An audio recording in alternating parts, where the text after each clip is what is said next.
भारत की silicon valley कही जाने वाली बेंगलुरु इस वक्त बूंद बूंद के लिए तरस रही है।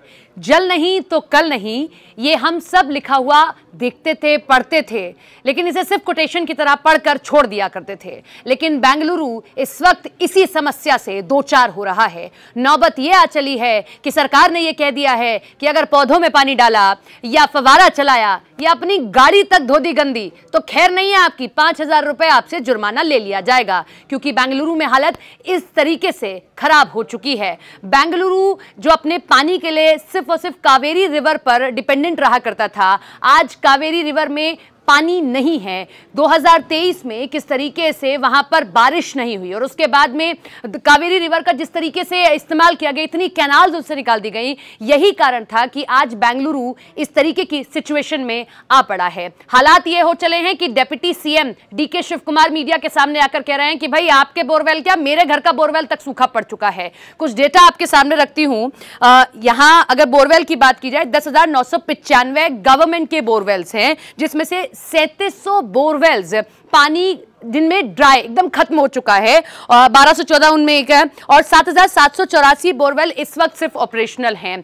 और ऐसे में टैंकर माफिया सक्रिय हो गए हैं, जो अब तक आपने दिल्ली में सुना था लेकिन अब बेंगलुरु में होता भी दिखाई दे रहा है। जो टैंकर्स अब से पहले 500 रुपए में मिला करते थे, दुगनी कीमत हो गई है। या तो वो 1000 में मिल रहे हैं, 1500 में मिल रहे हैं, 2000 में मिल रहे हैं, और उसमें भी फोन करने पर वो रेजिडेंशियल एरिया पर टाइम से नहीं पहुंचते हैं। तो जिस बेंगलुरु में जाने का सपना हर एक युवा देखता था, जो खासतौर पर इंजीनियर है, वहां जाकर रहा करता था, आज वहां की स्थिति ये हो गई है। आप सब ये जानकर हैरान होंगे कि जो यहां की स्थिति है या इसका ज्योग्राफिकल अगर आप देखेंगे तो आप लोगों को लगता होगा प्लेन एरिया है, लेकिन इनडायरेक्टली ये प्लेन एरिया नहीं है। एक इंजीनियर इस बात को कह रहे हैं, वो ये कहते हैं कि अनऑफिशियली एक हिल स्टेशन है और बहुत ऊंचाई पर है। और जैसे बाकी महानगर है, चाहे आप दिल्ली देखिए, कोलकाता देखिए, या आप लखनऊ देखते, कोई और महानगर, वो किसी न किसी प्रमुख नदी के आसपास होता है, लेकिन ऐसा बेंगलुरु के साथ नहीं है। अगर कावेरी के आसपास भी है तो कावेरी का 80-90 के दौर में इस तरीके से पतन हुआ, इस तरीके से उसका ओवर यूज हुआ, जो फार्मर्स थे उतना ओवर यूज किया गया, इतने कैनाल उससे निकाले गए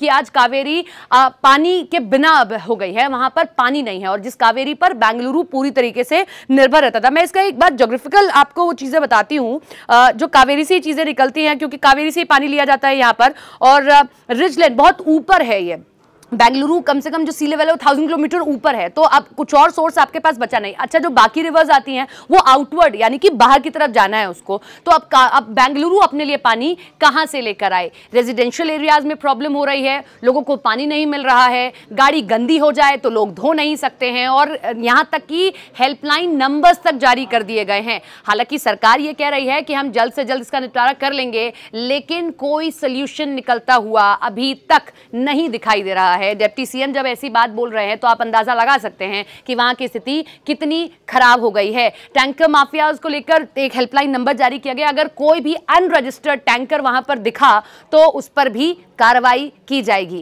लेकिन इस वीडियो को देखने के बाद आप जरूर ये सोचिएगा कि आज आप अपने घर पर भी टैप खुला छोड़ देते हैं, लेकिन आने वाले कल में आपकी जनरेशन की भी यही हालत हो सकती है जो आज सिलिकॉन वैली बेंगलुरु की है।